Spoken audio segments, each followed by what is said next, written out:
అందరికీ నమస్కారం అండి. శ్రీనాథ్ గారు ధారావాహికంగా భగవద్గీత మీద ప్రసంగాలు ఇస్తున్నారు. వారి ధారావాహిక ప్రసంగంలో ఇది 14వ రోజు, 14వ ప్రసంగం. శ్రీమద్ భగవద్గీత ఆధ్యాత్మిక రహస్యాలు అనే శీర్షికలో చక్కగా వివరిస్తున్నారు. వారి విశ్లేషణను ఈరోజు విందాం. శ్రీ శ్రీనాథ్ గారు. అందరికీ నమస్కారం అండి. శ్రీమద్ భగవద్గీత ఆధ్యాత్మిక రహస్యాలు అంటే ఏంటంటే దీన్ని ఇంకొక విధంగా ఎక్స్రే ఆఫ్ గీత అని చెప్పొచ్చండి. ఎక్స్రే అని అనొచ్చు, లేకపోతే ఎంఆర్ఐ స్కానింగ్ అనొచ్చు. ఎందుకంటే బయట మనకి చదివితే అర్థం కాని విషయాలు మనకి ఈ అంతర్లీనంగా ఉన్నటువంటి తత్వాల్లోకి వెళితే కానీ మనకి భగవంతుడి యొక్క సత్యమైన సందేశం ఏంటో మనకు అర్థం కాదండి. ఆ పరంపరగా మనం ఏం తెలుసుకున్నామండి? శ్రీమద్ భగవద్గీత యొక్క సారం ఏంటి? భగవానువాచ 574 శ్లోకాలు సారాంశము కేవలము 6 శబ్దాల్లో చెప్పడం జరిగింది. అది మనం ఇప్పటికే చర్చించుకున్నాము. మన్మనాభవ మాం ఏకం శరణం వ్రజ. నన్ను, నా యొక్క శరణు మాత్రమే పొందండి. నాతో ఏ విధంగా సంబంధంలోకి రావాలి అంటే మనసు ద్వారా రావాలి అన్నారు. ఈ మనసు నాయందు లగ్నము. సో దీనినే రాజయోగము, దీనిలో ఇంకో పదం యాడ్ చేయడం జరిగింది, గుహ్య అన్నాడు. రాజగుహ్య యోగం అన్నాడు. ఈ యోగం అనేది నేను చెప్పినట్టుగా ఆ యొక్క లోతైన తత్వాన్ని అర్థం చేసుకుంటేనే భగవంతుడు చెప్పేటువంటిది ఇది యోగ శాస్త్రము, ఇది యుద్ధ శాస్త్రము కాదు. ఇది కేవలము వర్తమానములో ఈ భూమండలం, ఈ పుడమి మీద ఉన్నటువంటి 850 కోట్ల మానవ సృష్టి మనుషుల కొరకు ఉద్దేశించబడినటువంటి శాస్త్రము అని అర్థం. ఆ పరంపరగా మనం ఇప్పటి వరకు 13 ఎపిసోడ్స్లో నేను ఎవరిని అన్న విషయాన్ని మనం చర్చిస్తున్నామండి. ఇప్పుడు ఇదే పరంపరని కొనసాగిస్తూ మనము ఈ యొక్క అంశం మీద తదుపరి చర్చని మనం ప్రారంభించుకుందామండి. కేవలం మనం చేయవలసిందల్లా ఒక్కటేనండి. ఏం చేయాలి? భగవంతుడు మనుషులకు ఇచ్చినటువంటి బుద్ధి నేత్రాన్ని ఏమి చేయక్కర్లేదండి. స్వచ్ఛమైనటువంటి మనసు, బుద్ధి పెట్టుకుని భగవంతుడు చెప్పినటువంటి విషయాలు నా కొరకే, నా జీవితాన్ని ఉద్ధరించడం కొరకే అనేటువంటి ఒక సత్యమైన సంకల్పంతో మీరు ఆ విధంగా ఉన్నట్లయితే భగవద్గీతలో ఉన్న లోతైన తత్వము అతి సులభంగా మీకు బోధపడుతుందండి. సో ఇప్పుడు మీకు ముందు ఒక పిక్చర్ని షేర్ చేస్తున్నాను. ఆ చిత్రం మీద మనం ఈ రోజున చర్చించుకోబోతున్నాం.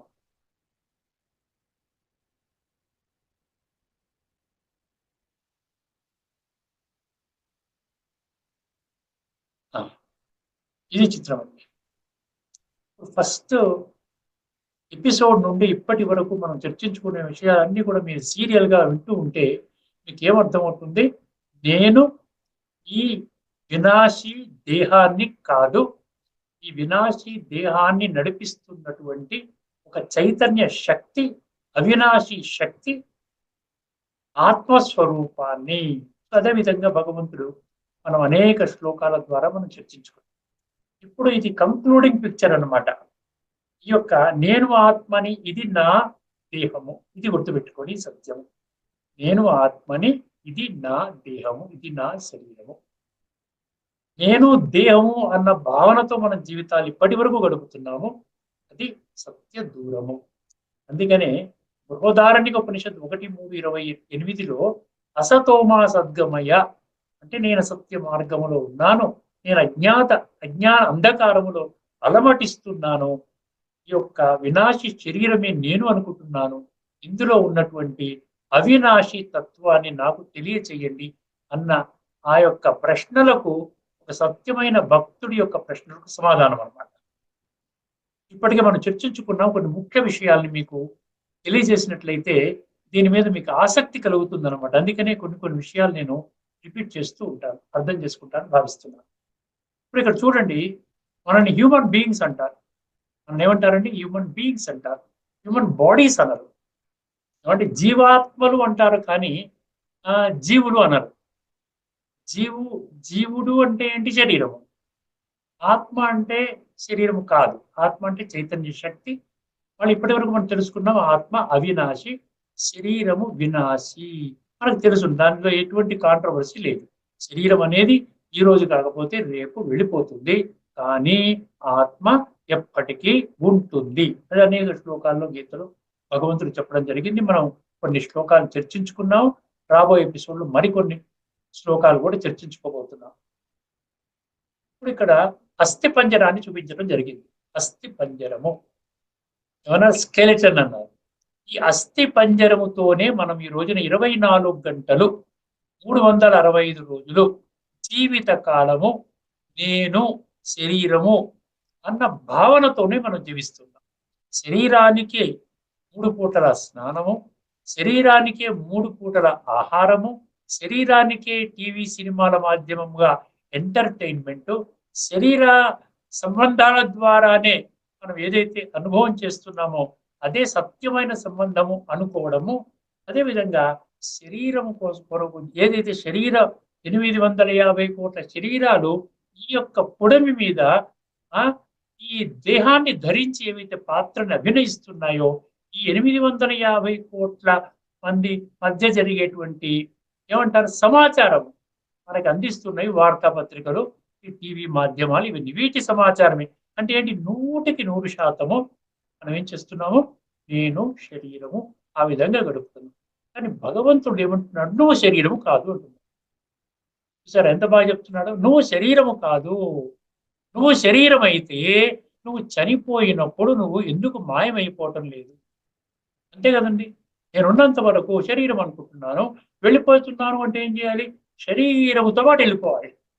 శరీరాన్ని వదిలి వెళ్ళిపోతున్నాను, ఇక్కడ గమనించండి. అందుకనే భగవద్గీతలో ఏమంటాడు? భగవంతుడు పరమ సత్యము. అదే తత్వంలోకి వెళితే తత్వము అంటే సత్యము. మళ్ళీ దాంట్లో కొంచెము సత్యం ఎప్పుడు కూడా రండి అతార్కికంగా ఉండదు. ఎప్పుడైతే మనం సత్యం ఒప్పుకున్నామో, భగవంతుడు అబ్సల్యూట్ ట్రూత్ పరమ సత్యం ఒప్పుకుంటామో, అది అతార్కికముగా ఉండదు, అంధవిశ్వాసం ఆధారముగా ఉండదు. అంటే రెండు విధాలుగా మనం అంగీకరించడానికి అవకాశం లేదు.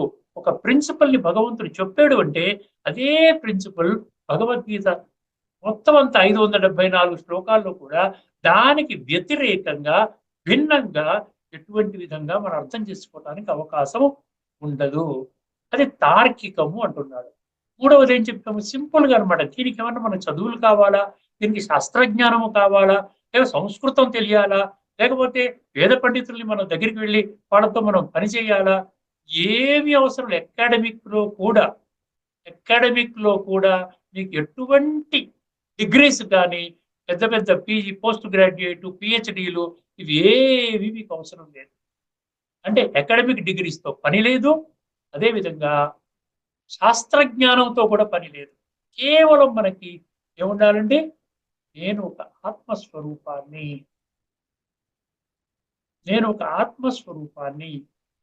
ఈ శరీరము ద్వారా నా విద్యుక్త పాత్రని అభినయిస్తున్నాను.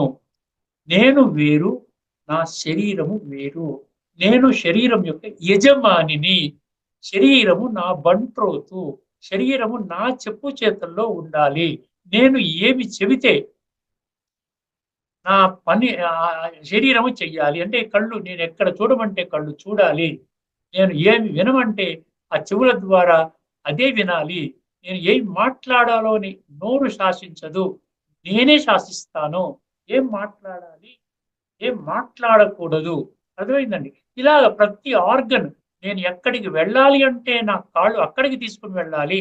అంతేగాని అలా అలా అలా వెళ్ళిపోయానండి, అరే వెళ్ళకూడని దగ్గరికి వెళ్ళిపోయానండి, ఏదో పాడుపడి జరిగిపోయింది అంటే ఏంటి? మీరు ఈ యొక్క శరీరం మీద ఆధిపత్యాన్ని మర్చిపోయారు. ఇలాగ ప్రతి ఆర్గన్ మనం చర్చించుకున్నాము. ఒకవేళ మీరు సీరియల్గా ఇవన్నీ చూసుకుంటూ వచ్చినట్లయితే నేను శరీరము కాదు అన్నది చాలా స్పష్టంగా అర్థమవుతుంది.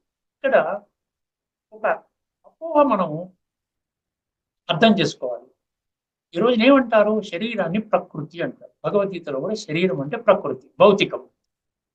అదేవిధంగా ఆత్మని ఏమంటారు? పురుష అంటారు. ఈ ప్రకృతి పురుష యొక్క కలయిక అనమాట హ్యూమన్ బీయింగ్ అంటే. అందుకని ఏమంటాను తెలుసండి, ఈ శరీరము పాంచభౌతికము అంటారు. పంచతత్వాలతో కూడినటువంటి శరీరము అంటారు. కానీ గీత దీన్ని ఖండిస్తుందండి. ఎంత ఆశ్చర్యమో చూసారు, ఎప్పుడన్నా విన్నారా మీరు? శరీరము పాంచభౌతికము కాదు అంటుంది గీత. శరీరము కేవలం పంచతత్వాలతో కూడినటువంటి ఈ యొక్క ఆ, ఈ యొక్క ఈ బొమ్మ కాదు అంటుంది. శరీరం గీత ఏమంటుందండి? 8 తత్వాలతో కూడి ఉన్నది ఈ ప్రకృతి అంటుంది. దాని విస్తారంలో కూడా మనం చర్చించుకోబోతున్నాం.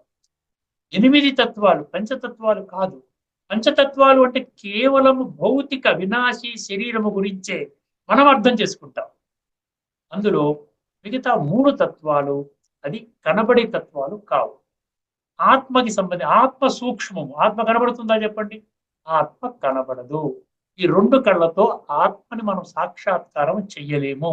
అందుకని ఏమంటారు? దీన్ని ఆత్మనేత్రాన్ని జాగృతి చెయ్యండి అంటారు. అర్థమైందండి? దాన్నే మీరు జ్ఞాన నేత్రం అంటారు, 3వ నేత్రం అంటారు, third I of divine wisdom అంటారు.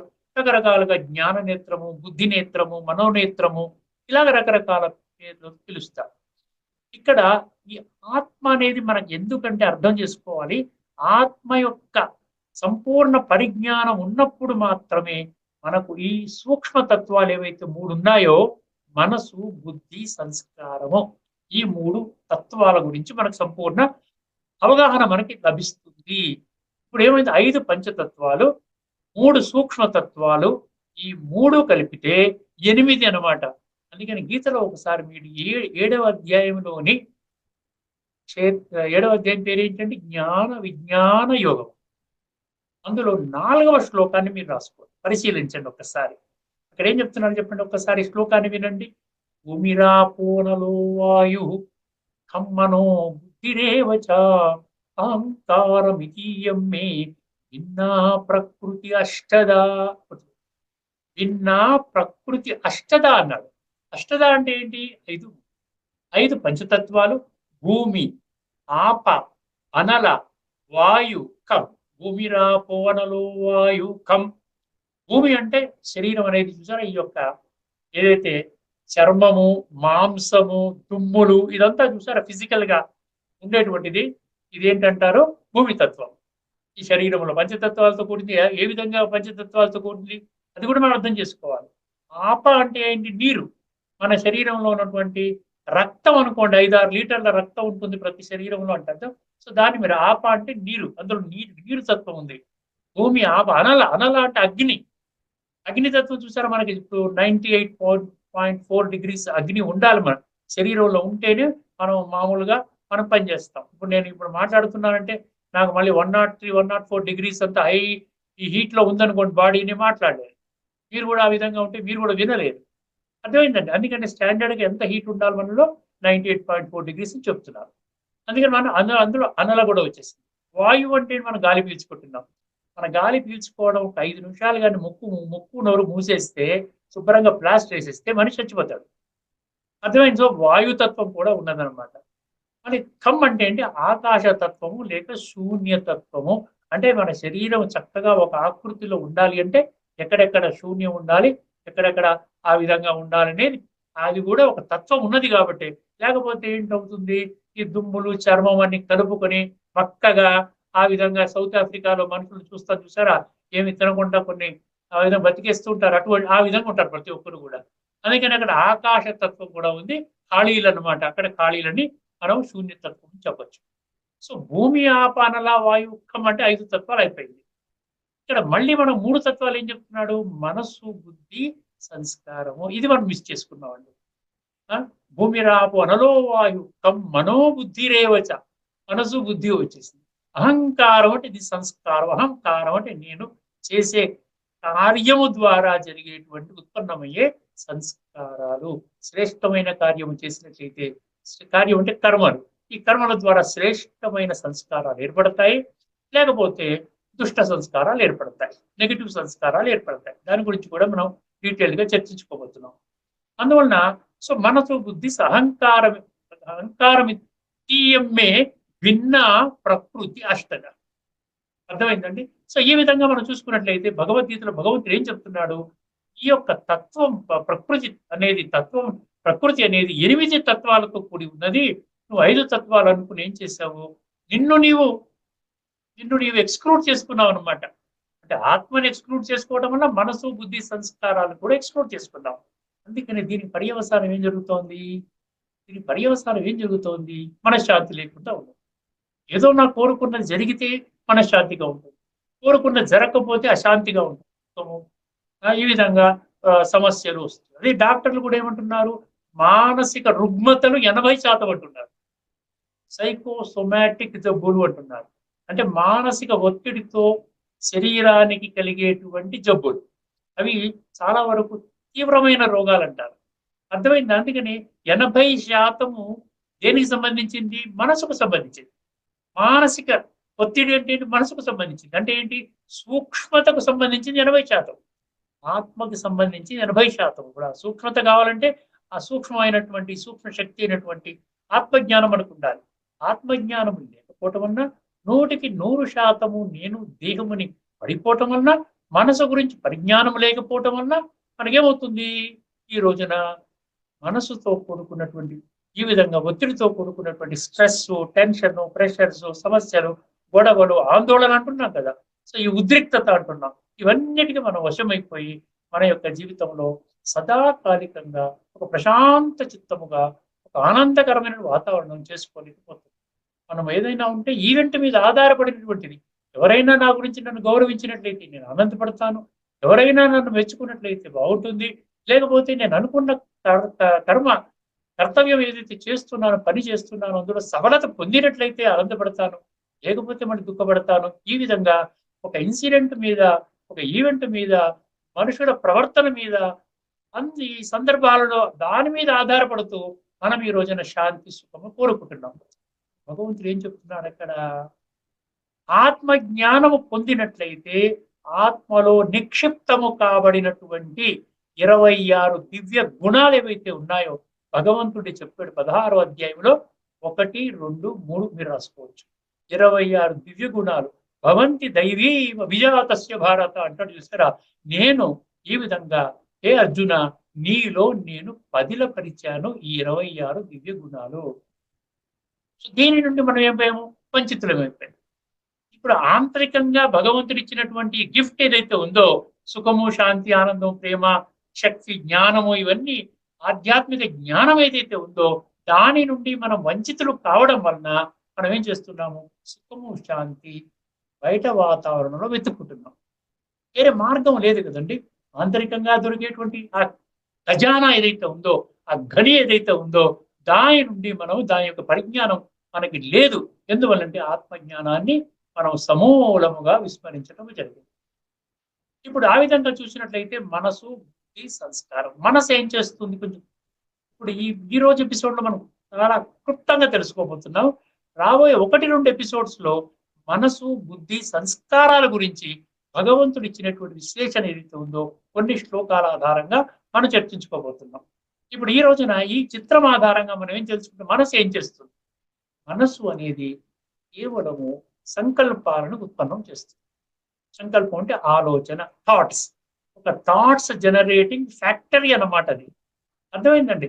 ఆ సంకల్పాలు నడుస్తూనే ఉంటాయి, ప్రతి క్షణం నడుస్తూనే ఉంటాయి. 24 గంటల్లో మనం మామూలుగా మోటివేషనల్ లెక్చర్స్ వింటుంటే, యూట్యూబ్లో కానీ వింటుంటే వాళ్ళు ఏం చెప్తున్నారు? వాళ్ళు ప్రతి ఒక్క 24 గంటల సైకిల్లో ప్రతి సగటు మనిషి ఒక 40,000 నుండి 50,000 ఆలోచనలు చేస్తాడు అంటారు.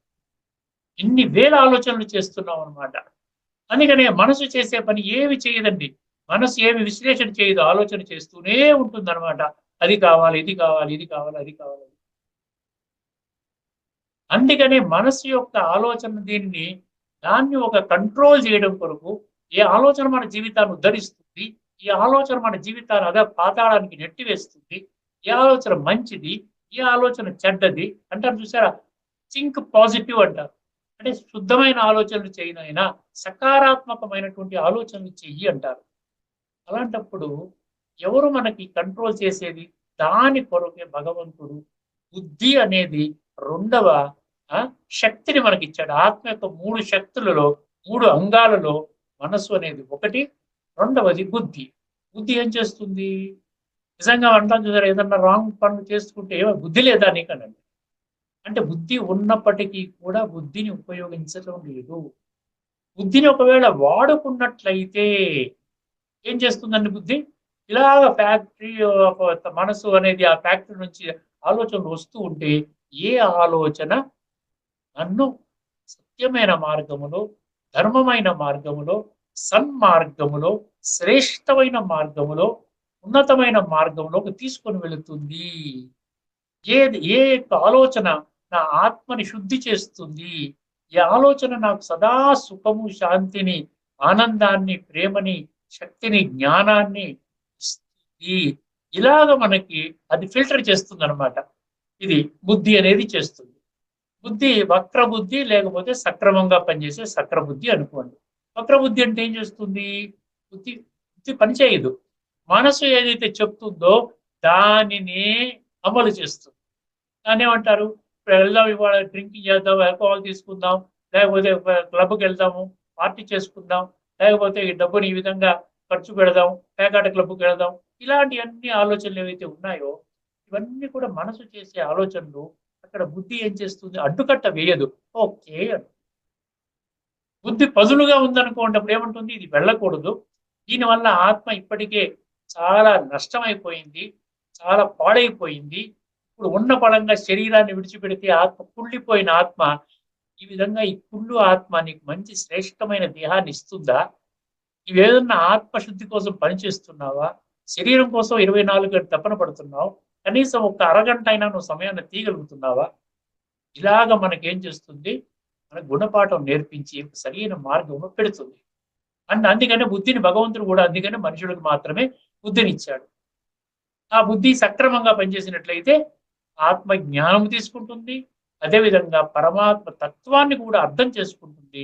పరమాత్మ చెప్పినటువంటి ఒక మార్గదర్శక సూత్రాలని జీవితం అమలు చేసి శ్రేష్టమైన మార్గాన్ని ఎంచుకుంటుంది. ఈ జన్మలో కూడా శ్రేష్టంగా, సర్వోన్నతంగా బాగా జీవిస్తారు.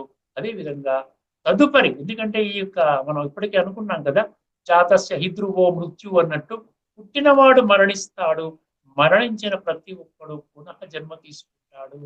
ఇది అనివార్యము. అండర్లైన్ చేసుకోండి, ఇది అనివార్యము. This is inevitable. Bhagavan watch. అందుకని ఏం చేస్తుంది? బుద్ధి పదునుగా ఉన్నట్లయితే తదుపరి జన్మ కూడా శ్రేష్టమైన జన్మ ఉండేలాగా మనకి ఆ విధంగా చేస్తుంది. మూడవది ఏంటంటే సంస్కారము అన్నాం. సంస్కారము, సంస్కారం అంటే ఏంటి? మామూలుగా మనం అంటుంటాం, ఫలానా వ్యక్తి యొక్క సంస్కారం చాలా మంచి సంస్కారం అండి అంటాం. ఫలానా వ్యక్తి సంస్కారం మంచిది కాదు అంటాం. ఎక్కడి నుంచి వస్తాయి ఈ సంస్కారాలు? ఎలా వస్తాయి? సంస్కారాలని శ్రేష్టంగా చేసుకోవాలి అంటే మనం ఏం చెయ్యాలి? ఏమి చేయక్కర్లేదు, కేవలం బుద్ధిని పదును పట్టాలి, బుద్ధిని వాడుకోవాలి. నేను బుద్ధిజీవిని, ఇన్ని లక్షల జీవులలో నేను ఒక్కడినే బుద్ధిజీవిని, నాకు ఒక్కడికి మాత్రమే ఏది సరి అయినటువంటి మార్గము, ఏది సరి అయిన మార్గము కాదు, ఏమి మాట్లాడాలి, ఏది మాట్లాడకూడదు, ఇవన్నీ కూడా ఈ యొక్క విశ్లేషణ కేవలం నాకు మాత్రమే ఉన్నది. దీనిని నేను వాడుకోగలిగితే నా జీవితం శ్రేష్టమవుతుంది. సో సంస్కారాలు ఆ విధంగా బుద్ధి పదునుగా ఉన్నట్లయితే సంస్కారాలు శ్రేష్టమవుతాయి. బుద్ధి బలహీనంగా ఉన్నట్లయితే, మనసు పదునుగా ఉన్నట్లయితే ఏమవుతుందండి?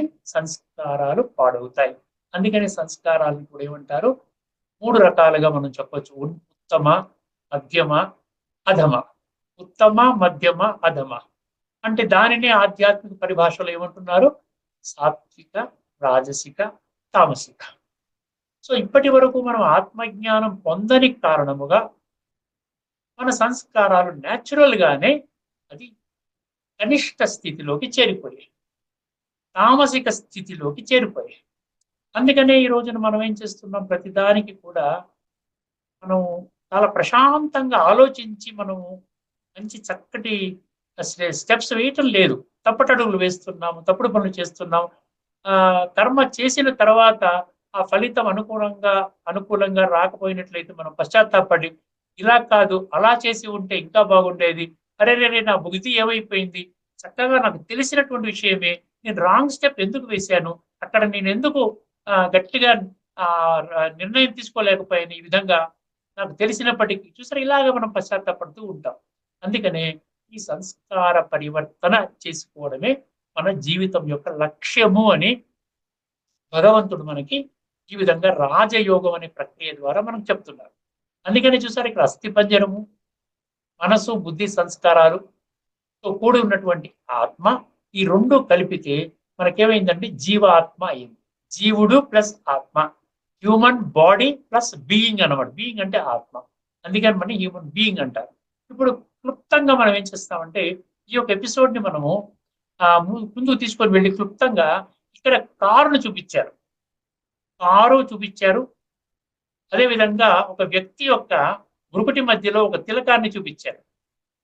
ఈ రెండు అర్థం చేసుకున్నట్లయితే ఈ చిత్రం యొక్క బ్యూటీ అర్థమవుతుంది మనకి. ఏమిటి అందులో దాగి ఉన్నటువంటి తత్వం ఏంటో అర్థమవుతుంది. ఇప్పుడు ఆత్మ ఈ శరీరములో ఎక్కడ ఉంటుంది అనేది ప్రశ్న. ఆత్మ ఈ శరీరములో ఎక్కడ ఉంటుంది? భగవంతుడు గీతలో ఏం చెప్తున్నాడు? స్పర్శాన్ కృత్వా బహిర్బాహ్యాన్ చక్షు చైవాంతరే భ్రువో అన్నాడు. కొన్ని శ్లోకాల్లో భ్రువో అనే పదం వస్తుంది. భ్రువు అంటే భ్రుకుటి. బ్రతికున్నంత కాలము కూడా నీవు చేయవలసిన పని ఏంటంటే ఆత్మని అర్థం చేసుకొని జ్ఞానము ద్వారా ఆత్మజ్ఞానాన్ని పొంది ఆత్మ యొక్క ఉనికిని నీవు అనుభవం చెయ్యాలి. ఎక్కడ? భ్రుకుటి మధ్యలో ఉన్నటువంటి ఆ పాయింట్, రెండు కనుబొమ్మల మధ్యలో భ్రుకుటిని నువ్వు అనుభవం చేయాలి జీవితకాలం. శరీరాన్ని విడిచిపెట్టేటప్పుడు నీ యొక్క స్థితి ఎలా ఉండాలి? అది కూడా 8వ అధ్యాయం 14వ శ్లోకంలో ఏం చెప్తాడు? ప్రయాణకాలే మనసాచలేన భక్త్యా యుక్తో యోగ బలేన చైవ మధ్యే ప్రాణమావేశ్య. ఇక్కడ భ్రువు చెప్పడం కోసం నేను చెప్తున్నాను ఈ 2 శ్లోకాలు. తర్వాత వేరే సబ్జెక్ట్ చెప్పినప్పుడు మనం అది విశ్లేషాత్మకంగా చెప్తాను. ఇక్కడ భ్రువు అనేది ఏంటంటే చనిపోయినప్పుడు కూడా నీ యొక్క స్థితి ఎక్కడ ఉండాలి? ఒకటి మధ్యలో ఉండాలి. బ్రతికున్నంత వరకు నీ ఎక్కడ ఉండాలి? ఒకటి మధ్యలో ఉండాలి. అంటే నీవు ఇక్కడ కూర్చుని ఉన్నావు, నీ యొక్క శరీరాన్ని కంట్రోల్ చేయడానికి కరెక్ట్ గా ఏ విధంగా అయితే శరీరం కారుతో పోల్చామనుకోండి, కరెక్ట్ గా డ్రైవర్ ఎక్కడ కూర్చుంటాడు? డ్రైవర్ కానీ ఓనర్ కానీ మొత్తానికి నడిపేవాడు ఆత్మ ఎక్కడ కూర్చోవాలి? భృకుటి అన్నారు కదా, శరీరం. అదే విధంగా కారు యొక్క భృకుటి స్థానము స్టీరింగ్ వీల్ ఎదురు ముందు కూర్చుంటాడు. ఏమంటాడు అక్కడ? క్లచ్, బ్రేక్, యాక్సలరేటర్, ఈ 3 కంట్రోల్లో పెట్టుకుంటాడు. స్టీరింగ్ వీల్ చేతిలో పట్టుకుంటాడు. ఎదురుగుండా గ్లాస్ లో ముందు అంతా కనబడుతుంది. దాని ప్రకారంగా బండిని నడిపిస్తాడు. క్షేమంగా తను ప్రయాణం చేయగలుగుతాడు. ఎక్కడైనా మనం ఈ డ్రైవరు ఎక్కడ డిక్కీలో కూర్చున్నట్టు ఎక్కడైనా ఉందా చెప్పండి? వెనకాల ఎక్కడ కూర్చుంటాడు? సైడ్ లో కూర్చుంటాడు? ఎక్కడ లేదు. అదే విధముగా మనము కూడా, అంటే నేను ఎక్కడ కూర్చుంటాను? ఒకటి మధ్యలో కూర్చోబెట్టి. ఇది సైన్స్ అన్నమాట. Spirituality is not blind faith. అంధవిశ్వాసములో మనం అర్థం చేసుకోలేము. 100కి 100% మన బుద్ధి నేత్రాన్ని తెరుచుకొని కేవలం బుద్ధిని మాత్రమే అప్లై చేయాలి. ఇంత స్పష్టంగా భగవంతుడు భగవద్గీతలో మనకి చెప్పడం జరిగింది. ఇప్పుడు నేను ఇక్కడ కూర్చున్నాను కాబట్టి ఇప్పుడు మీరు నన్ను చూడాలనుకోండి, ఎక్కడ చూస్తారు?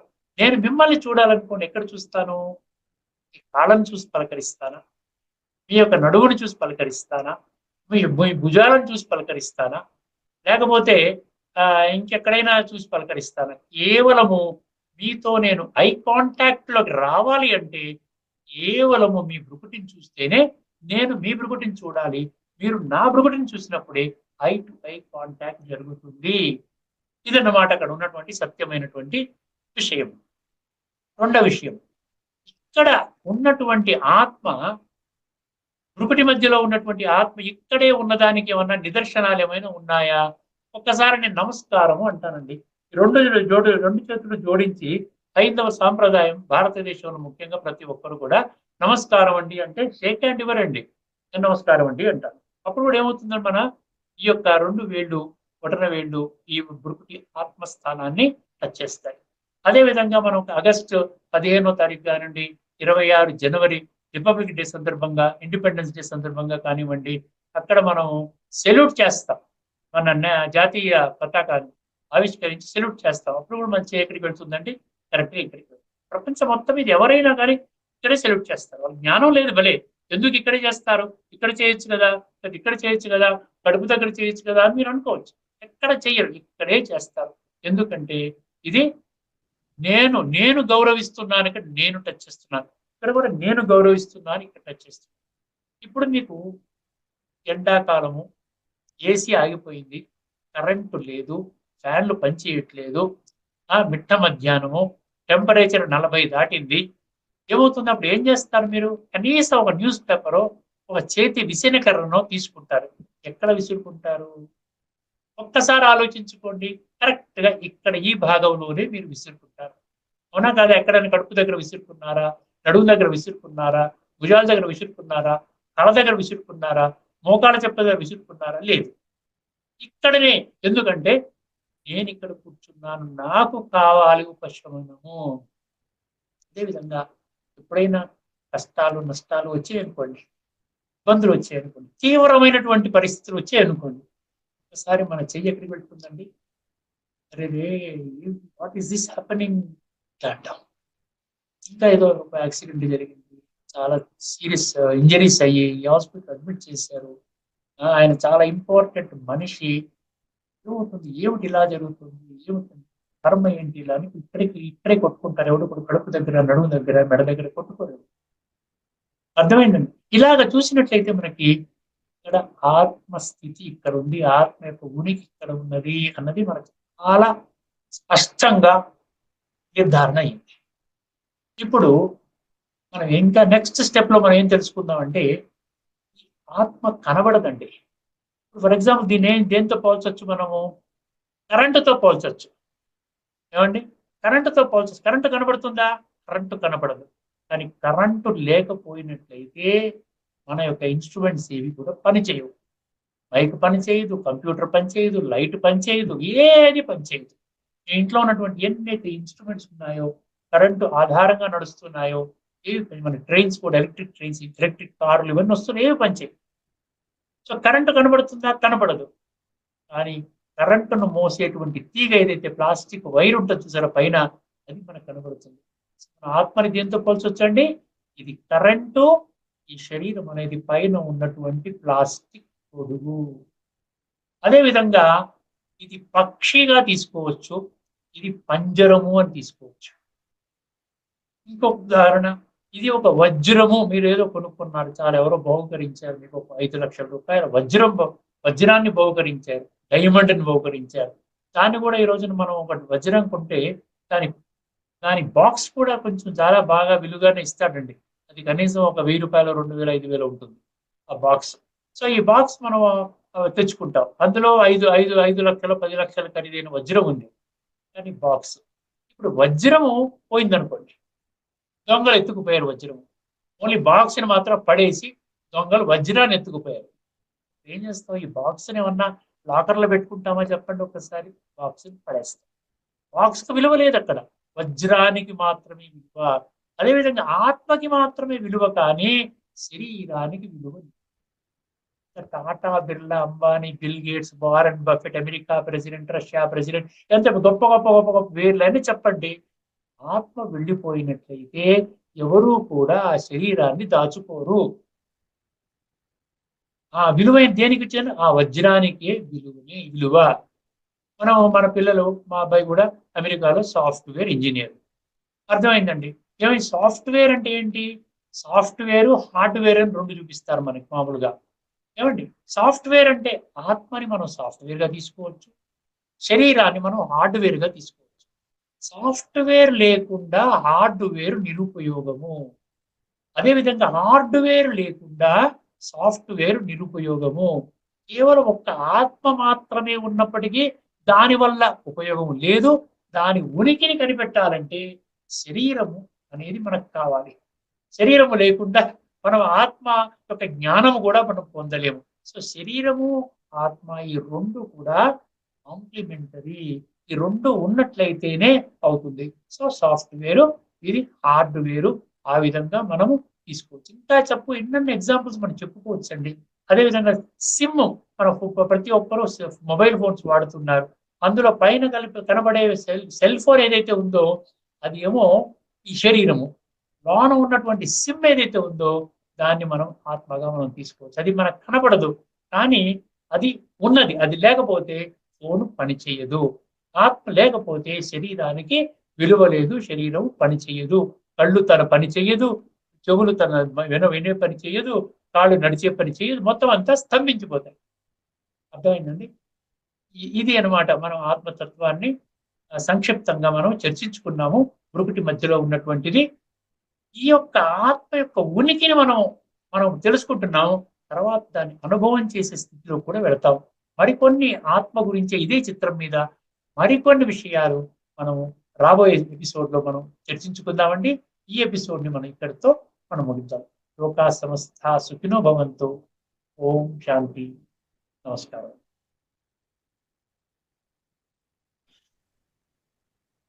శ్రీమద్ భగవద్గీత ఆధ్యాత్మిక రహస్యాలలో ఆత్మ గురించి విశ్లేషణాత్మకత ప్రసంగం చేసిన శ్రీ త్రినాథ్ గారికి ధన్యవాదాలు.